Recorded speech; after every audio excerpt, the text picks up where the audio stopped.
नमस्कार दोस्तों, VK knowledge electrical में आप सभी का स्वागत है। दोस्तों, डीआरडीओ एग्ज़ाम से संबंधित कुछ इम्पोर्टेंट बातें मैं आपसे शेयर करना चाहता हूं। एग्ज़ाम हो गया तो भी ठीक, एग्ज़ाम कैंसिल हो गया और बाद में होना है तो उनके लिए भी ये वीडियो बहुत इम्पोर्टेंट है। एक एक पॉइंट आज के इस वीडियो का आपके लिए बहुत इम्पोर्टेंट है। अभी जिस सिचुएशन में आप हैं उसके लिए भी, और अपकमिंग यानी पूरे वर्ष 2023 में भी आपको किस तरह की रणनीति फॉलो करनी है वो भी बहुत ज़रूरी है। क्योंकि आप में से बहुत सारे बच्चे जयपुर में मुझे मिले थे। मैं खुद अभी जयपुर गया था एग्ज़ाम सेंटर के बाहर। जो मैंने अनुभव किया, जो सीख मैंने ली, वो मैं आपके साथ शेयर करना चाहता हूँ। सो कंप्लीट वीडियो लास्ट तक ज़रूर देखना। विश्वास दिलाता हूँ कि आज का वीडियो आपके लिए बहुत ज़रूरी होगा। आओ सबसे पहले इस एग्ज़ाम की बात करते हैं। देखो, डीआरडीओ का जो एग्ज़ाम हुआ है अभी, उसमें से एक शिफ्ट का जो पेपर है ना, वो कैंसिल हो चुका है। आपको अपडेट सबको मिल गया। 7 जनवरी 2023 मॉर्निंग शिफ्ट का पेपर जो है ना, वो पोस्टपोन हुआ है। याद रखना, कैंसिल नहीं हुआ है, यानी परीक्षा निरस्त नहीं मानते हैं। ये परीक्षा पोस्टपोन करी है और ये एग्ज़ाम अब आपका जो है ना, नया जो एग्ज़ाम डेट इन्होंने दिया है वो है आपके लिए 22 जनवरी 2023। हालांकि इसके लिए एडमिट कार्ड आपको मिलेगा, तो confirm date, time, exam centre और वेन्यू, वो डिटेल अपन को वहाँ से मिलेगी। लेकिन बात ये है कि देखो, आजकल की परिस्थितियाँ ऐसी हो गई, पता नहीं क्या हुआ कि कोई भी एग्ज़ाम सही तरीके से हो ही नहीं रहा है। आप राजस्थान राज्य सरकार का कोई एग्ज़ाम ले लीजिए, या फिर अपने आईटीआई बेस पर जितने भी एग्ज़ाम हो रहे हैं उनको ले लीजिए। आप अगर देखें तो टेक्निकल हेल्पर के दौरान भी सेंटर में प्रॉब्लम्स आई थी, और अब भी जब फर्स्ट डे 6 जनवरी को तीनों पेपर हुए तो मुझे ऐसे लगा कि ये पेपर जो है वो इस बार शानदार तरीके से सबमिट होगा। लेकिन 7 तारीख की मॉर्निंग शिफ्ट में फिर एरर आ गई। कुछ बच्चों के बिल्कुल सही चल रहे थे, कुछ बच्चों के केवल आंसर शो हो रहे थे अपने आप ही, क्वेश्चंस दिखाई नहीं दे रहे थे। कुछ बच्चों के केवल क्वेश्चंस दिखाई दे रहे थे, ऑप्शन दिखाई नहीं दे रहे थे। रीज़न क्या है, इम्पैक्ट क्या आएगा? मैं मानता हूँ कि बच्चे बहुत दूर से गए थे, बहुत प्रॉब्लम्स होती है, बहुत परेशानियों का सामना करना पड़ता है। क्योंकि मैं खुद 600 किलोमीटर दूर गया था, तो मैंने जो एक्सपीरियंस देखा, तो मैं मानता हूँ कि बच्चे बहुत परेशान होते हैं। और दूसरी बात, बेरोज़गार होते हैं, उस समय खर्चा उनका दोगुना हो जाता है, क्योंकि एक ही एग्ज़ाम को उनको फिर देना होता है। मेंटली डिस्टर्ब भी होते हैं। खैर, लेकिन हमें इससे देखो पॉजिटिविटी निकालनी है। पॉजिटिव पॉइंट अगर फैक्ट अपन देखें तो बहुत सारे फैक्ट निकलेंगे इस पॉइंट से। क्या फैक्ट निकलते हैं, देखो मैं बताऊं। इस 7 तारीख वाले पर ये जो एग्ज़ाम था ना मॉर्निंग शिफ्ट का, ये थोड़ा सा सस्पेक्टेड था। इसलिए मेरा ये मानना है कि ये कैंसिल हो गया, ठीक बात है। क्योंकि अगर ऐसी सिचुएशन में आप पेपर दे भी देते ना, तो ईमानदारी से पेपर देने वाले बच्चों के साथ शायद इसमें न्याय नहीं होता। तो मेरे हिसाब से कैंसिल हो गया, कोई बात नहीं, हमें इसका फ़ायदा भी मिलेगा। क्या बेनिफिट मिलेगा, देखो मैं आपको बताऊं। अभी आपने देखा कि बाकी शिफ्ट के तो सारे हुए हैं, लेकिन 3 शिफ्ट के जो पेपर हैं जो 6 तारीख को हुए थे, 6 जनवरी 23 को, इसके लगभग सारे क्वेश्चन अपने पास है। आपने भी वीडियोस देखे होंगे। मैं इनके एक एक करके तीनों पेपर डालूंगा। जिन बच्चों का 22 तारीख को पेपर होना है उनको लगभग 15 दिन का समय मिल रहा है, और आप इन 15 दिनों का यूटिलाइजेशन कर सकते हैं जैसा चाहें वैसा।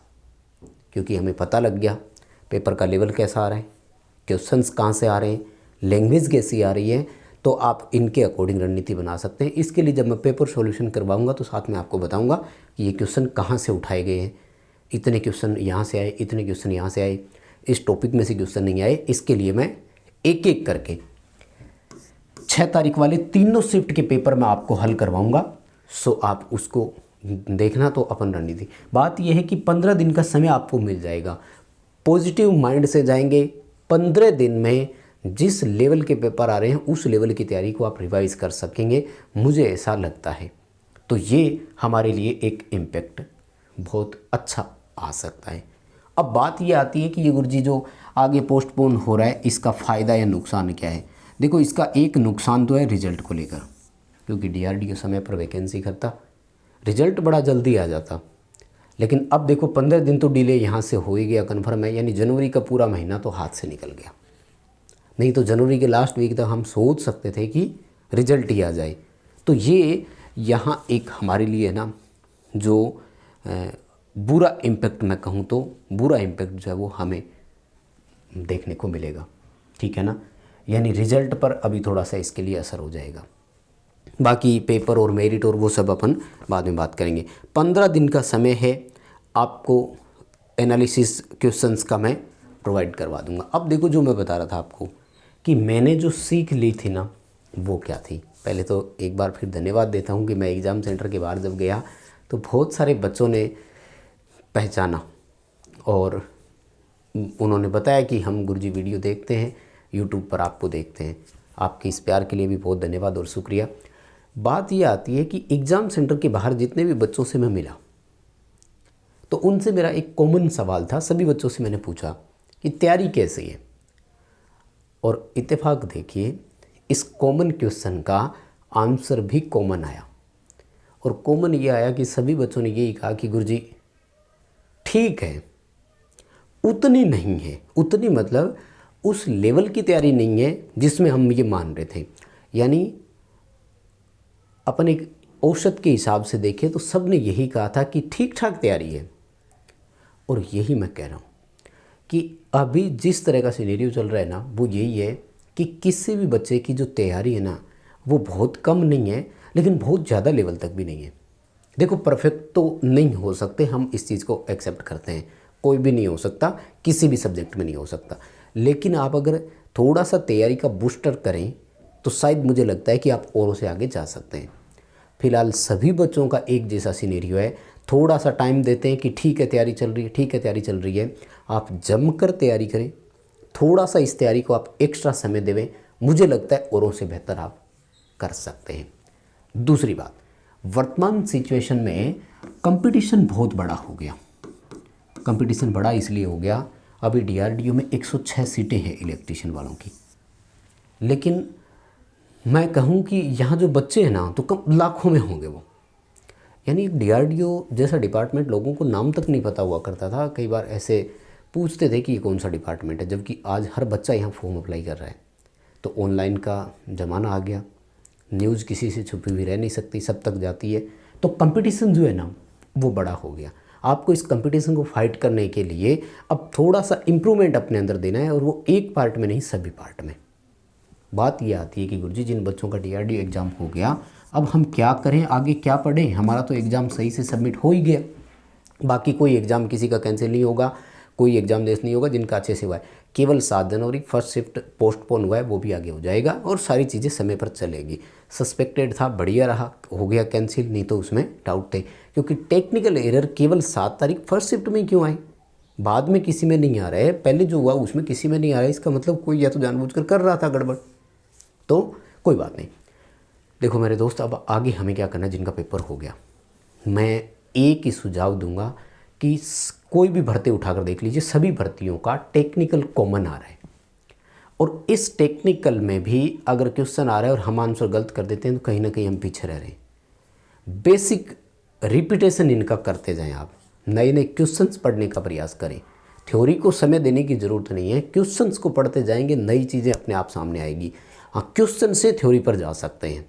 जैसे मैंने कई बार क्वेश्चनों में करवाया ये कि जो सेमीकंडक्टर है उसमें जो एनर्जी गैप आता है ये कारण क्या है, तो इसका जो अपन आंसर लिखते हैं ना वो लिखते हैं पॉली एक्सक्लूजन का सिद्धांत। अब आप यहाँ से नेट पे सर्च कीजिए कि what is poly exclusion principle और इसकी थ्योरी पढ़िए।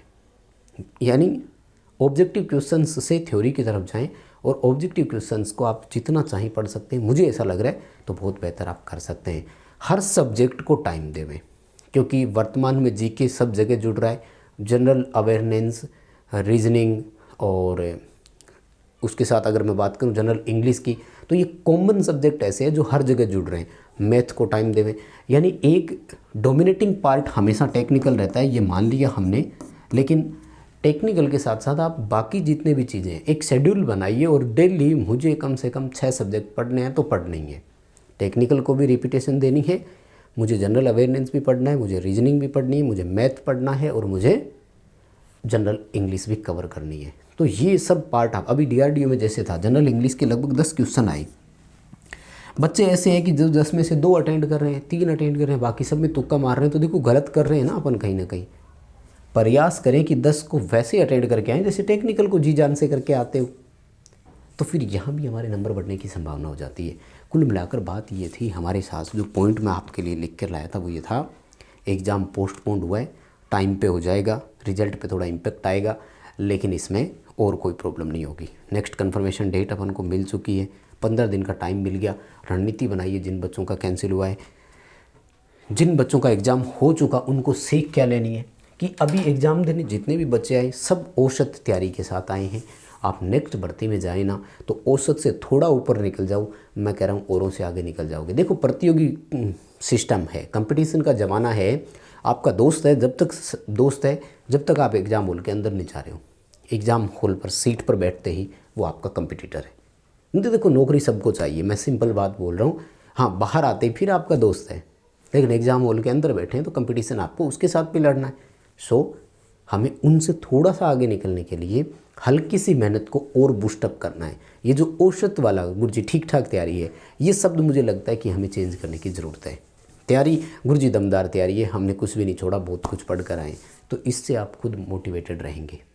खैर बाकी ये सारे मेरे ओपिनियन थे, मुझे लगता है आप इनसे सहमत होंगे। कमेंट करके ज़रूर बताइएगा। बहुत बहुत धन्यवाद सभी बच्चों को।